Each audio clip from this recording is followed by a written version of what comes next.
Let's throw it open to you. What would you want to do in terms of Facebook and your children? Kirsty. First, we have Victoria online too. Victoria, good morning. Hi. What do you think? How do you control Facebook and children? Well, basically, my idea is if the parents pretend to be someone they're not, i.e., you know, someone who's interested in the child, contact them through Facebook, put a fake picture on, try and get information from them, try and set up a meeting, see how the kids react, and then at the end of it, you can prove to them you could be anyone. What, so parents play stool pigeon, lure the... Do you do that? Well, no. Right, OK. But my kids are only 4 and 5 months, so... But, yeah, I'd like to, you know, at the end of the day, see if they would give out information. They can tell you one thing, but do another thing. But you catch your kids out and you say, right, I've caught you out. What do you do then? You're never using Facebook. You come back to the same problem. You're banned from using Facebook. I'm going to keep an eye on using Facebook. In order not to do that. It's just, yeah, frighten them a little bit, is presumably what you're saying, is that you're like, this could happen. Yeah. And you're lucky it didn't in this instance. And maybe it'll make them think not to do it. OK. Interesting. Thank you, Victoria. Let's have another. We have Sophia online 1. Sophia, good morning. Good morning. What do you think parents should do? Basically, I just think parents are very limited with what you can do. Like yesterday, I saw my teenage daughter, she's 14. I saw pictures of her on Facebook in different states of undress. And there was quite a lot. And I called her and I said, look, this is you on Facebook. Can you not put pictures up? It's quite dangerous. And she said, that's not me. And I'm like, it's there. No, Photoshop technology, that's not me. Somebody's put it. So when you speak to a teenager, it's very hard for them to actually admit, even when they're caught out point-blank evidence, that they are doing something. Sophia, so you're saying that the photos were definitely of her? Definitely. And how do you have access to her Facebook? A friend of hers was actually worried about her and said to me, take my name, take my password, log on and have a look at your daughter. So that's how I logged on, that's how I went in and got into her friends and I looked at it. And what she turned around and said to me is, well, you can't stop me going on Facebook. I said, I'm not going to do that. I just want to educate you. It's quite dangerous. And she said, yeah. And all I have to do is go into school and say, you hit me even though you haven't, and that's quite dangerous for you. So in terms of parenting, you're very limited to what you can do. I'm absolutely speechless, Sophia. I'm speechless. So was I. I've actually left it. I'm actually Sorry, Larry's just said, is that what I've got to look forward to? Oh, God! I'm actually sitting here thinking, OK, I'll possibly get a phone call from school today.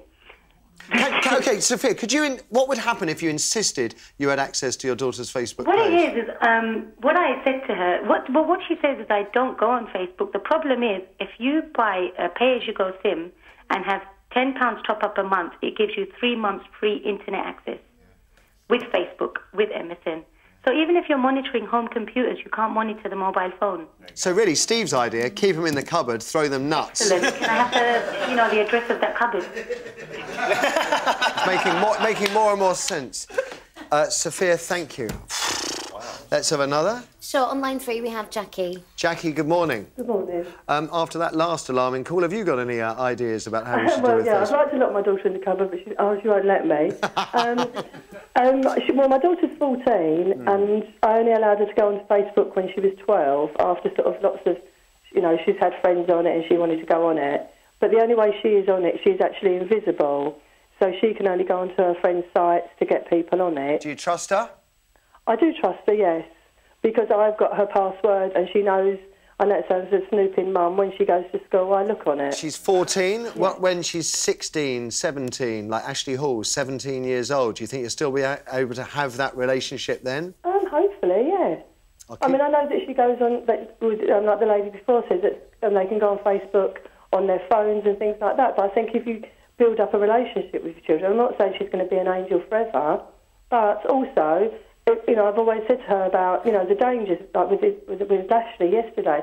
As soon as she came out of school, I said, this has happened to, you know, this has happened to someone. This is, I'm trying to scare you into things, really, to make sure that she is safe. You see,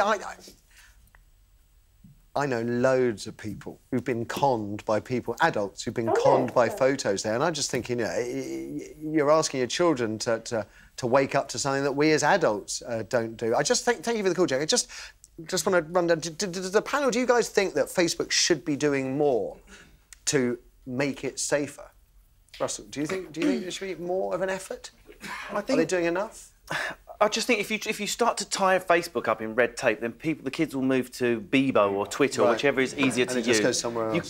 You cannot just say let's tell teenagers, right, this is now illegal because us. And people forgotten what it felt like to be 15. I wanted whatever my mum said I could not have. Me too. And the more you glamorise it, the more you'll go after it. You have to have. I mean, it's terrible that story in the middle. She's obviously just got a generally rebellious daughter. Well, yeah, but but that's just what you said. That's what kids do. And I mean, I know teachers that have been told by pupils, I'm going to tell my mum that you've bit me or you've done this, and teachers are wandering around in fear. A lot of people come see my stand-up at people aged between 13 and 17, right? So I've got experience at this age.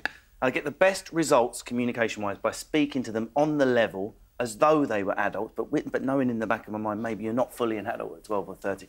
I think if you like the best teachers I always had at school were the ones that connected with me on the level. They're the ones I took notice of. And that's all you can do is hand that information across and hope. You can't guarantee your child's going to be safe. I'll tell you one of the reasons I'm asking about Facebook, because we've been contacted by Claudia Lawrence's mum. Claudia Lawrence is the chef who went missing nearly a year ago. It's the 18th of March last year, if I remember right. And she's got in touch, doesn't want to speak to us, but she wants to get in touch for one reason only, that after her daughter disappeared, someone set up a Facebook site claiming to be her, falsely set it up. I've had Facebook sites, 2, I think, set up under my name. I've got one. And it's just... I don't know, it seems like it's out of control. I can understand all the reservations about tightening it up, but it does seem to be out of control. I bet the fear in the Facebook main office is palpable at the moment, because there's this is a multi-million-dollar business, and obviously if they want to keep their position at the top of the kind of social networking pile, they'll need to put 3 forms of identity to borrow a library book, an email address to put your children at risk. Doesn't seem to balance out to me. Dan, thank you for all the calls and all the emails and everything else. Appreciated.